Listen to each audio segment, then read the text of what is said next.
白天嘛比晚上又比的可能那个一些，晚上只有一躺下，除非睡着了，他就不咳。对，他是这种。刚刚这个小朋友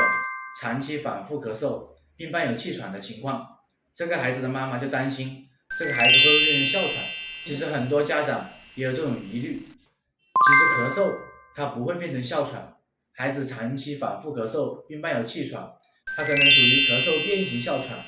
是慢性咳嗽的一种症型。哮喘的典型症状就是气促、胸闷、呼吸急促，然后伴有咳嗽、喘鸣音。而咳嗽变型哮喘会出现以下几个症型。第一个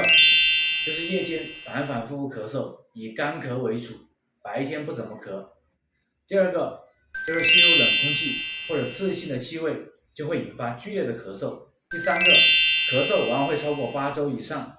然后吃很多止咳的药，吃抗生素也不见好。其实在中医看来，这种咳嗽变型哮喘其实根本原因就是体质虚寒所导致的，就是肺里面有沉寒，然后一吸那种冷空气或者刺激的空气，就会引伏邪内动，